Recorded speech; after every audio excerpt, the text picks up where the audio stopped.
tal? Buenas tardes, seguimos con nuestro estudio acerca de los frutos. Y en esta tarde yo quisiera comenzar esta reflexión haciéndole a usted un par de preguntas. ¿Cuántas veces en nuestra vida, en una situación bajo tensión, en una situación bajo presión, y por faltarnos la tranquilidad, hemos tomado nosotros decisiones incorrectas?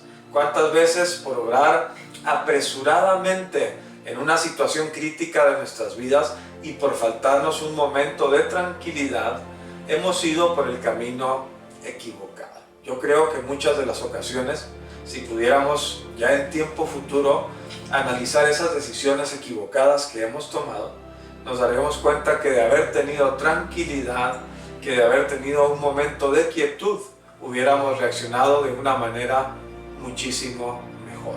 Creo que muchas de las discusiones que se tienen, un momento tenso entre pareja, entre alguna amistad, en alguna relación familiar, se fracturan cuando en un momento también bajo tensión o en el que falta la quietud, se vierten palabras ofensivas o palabras dañinas que después es casi imposible borrar de la mente de aquella persona. Creo que por faltarnos quietud, incluso muchas de esas relaciones se han fracturado y se han vuelto irreparables. Qué importante es entonces obrar con quietud, obrar con calma. Qué importante es tener tranquilidad en nuestra vida, porque podemos llegar a la conclusión de que la falta de tranquilidad deja que nuestras emociones nos gobiernen.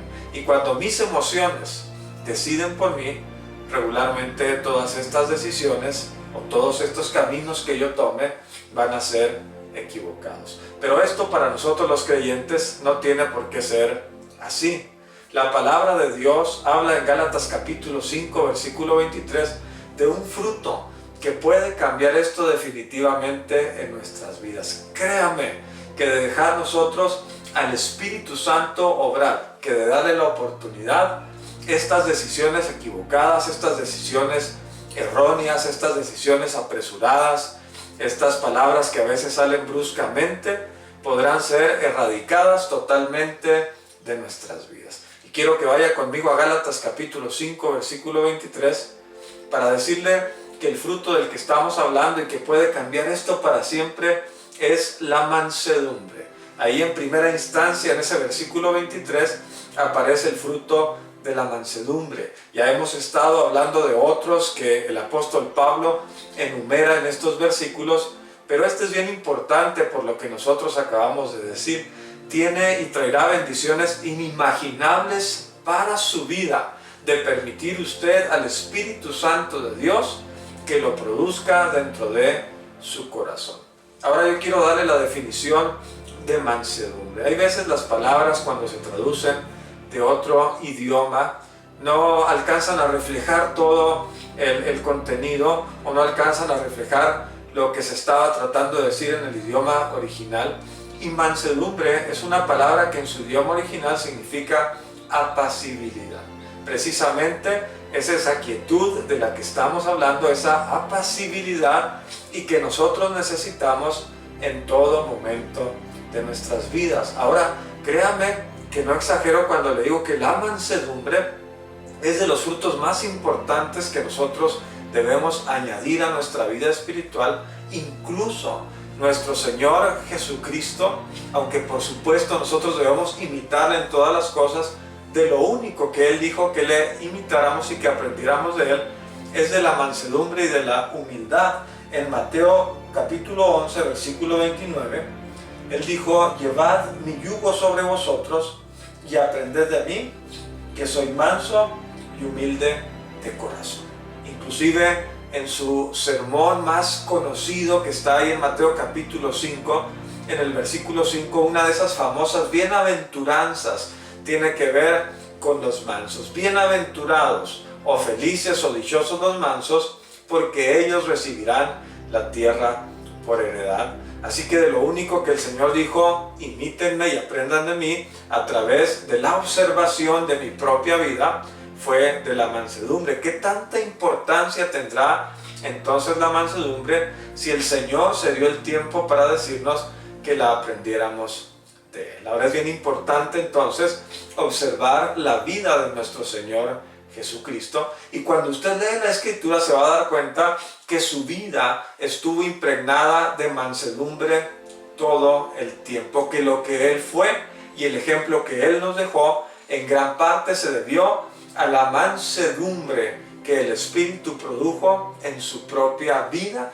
y que también por supuesto puede producir en tu vida y en mi vida. La misma palabra dice que lo que se escribió para nuestro provecho se escribió, así que el ejemplo de Cristo es nuestro ejemplo a seguir. Nosotros debemos de seguir el ejemplo de Cristo en la mansedumbre. Ahora, cuando nosotros observamos la vida del Señor, nos vamos a dar cuenta que en situaciones bajo presión, cuando los religiosos le estaban presionando para que dijera alguna palabra incorrecta, cuando los religiosos de su tiempo lo estaban insultando todo el tiempo, cuando lo estaban presionando para que obrara o reaccionara emocionalmente y de una manera incorrecta frente a sus seguidores, a causa de su mansedumbre, el Señor siempre respondió correctamente. Todas las veces que tú vayas a la Escritura y veas la forma en que el Señor respondió, en que el Señor reaccionó, en que sus emociones se externaron, vas a darte cuenta que se externaron en una forma amable y apacible. Por eso, si el Espíritu produce eso dentro de mí, todas mis reacciones dejarán de ser emocionales.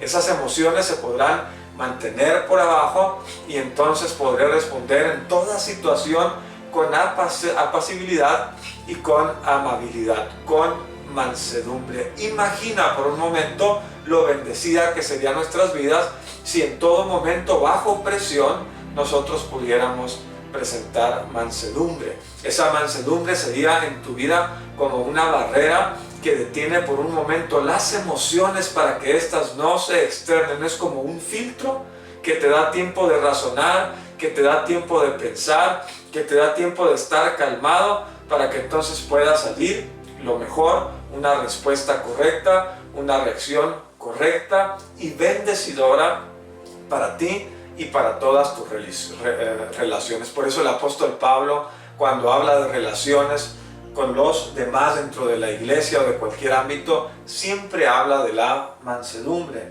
Efesios capítulo 4, versículo 2, dice: con toda humildad y mansedumbre, soportándoos con paciencia los unos a los otros en amor.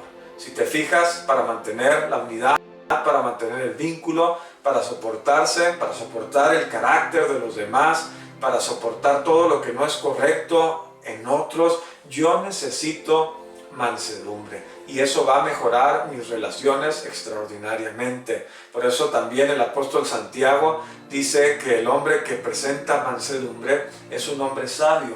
Santiago capítulo 3 versículo 13 dice: ¿quién es sabio y entendido entre vosotros? Muestre por la buena conducta sus obras en sabia mansedumbre. Yo me voy a mostrar como una persona sabia, yo me voy a mostrar como una persona de Dios, yo me voy a mostrar como una persona semejante a Cristo cuando la mansedumbre esté presente en mi vida. Y ya por último, nada más le quiero llevar a reflexionar un momento a ese instante cuando nuestro Señor Jesucristo estuvo en la cruz. Dice la palabra que después de ser lacerado, su espalda casi mostrando su columna vertebral por el flagelo romano, después de estar ahí completamente despedazado, escupido y golpeado, cuando estaba colgado en esa cruz, dice que los religiosos le injuriaban y se burlaban de él. Y decían a otros: salvó, pero él no se puede salvar a él mismo. Si en verdad es el rey de los judíos, que baje de esa cruz y entonces vamos a creer en él. Usted imagine el momento de presión, el momento o la situación que el Señor Jesús estaba enfrentando de tensión en ese momento. Su cuerpo estaba lastimado, había sido golpeado de una manera brutal, y todavía esas personas estaban burlándose de él cuando él estaba muriendo por ellos. Él pudo bajar de esa cruz, sí pudo.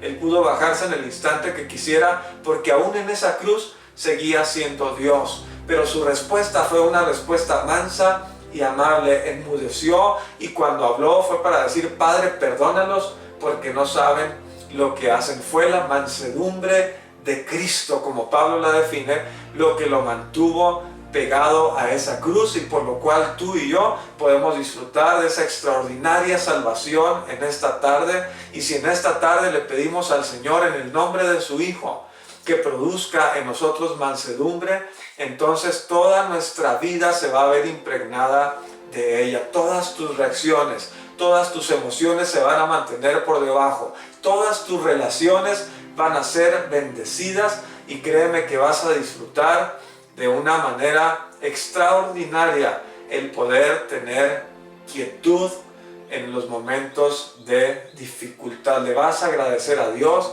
por esa mansedumbre que va a bendecir tu vida. Así que yo les hago una invitación a que vayamos a un momento de reflexión, o en algún momento de comunión con Dios, en algún momento de oración, le pidamos mansedumbre. Siempre vamos a estar enfrentando este tipo de situaciones que quieran llevarnos a reaccionar mal, pero Dios se ha comprometido a darnos lo que pedimos en su palabra.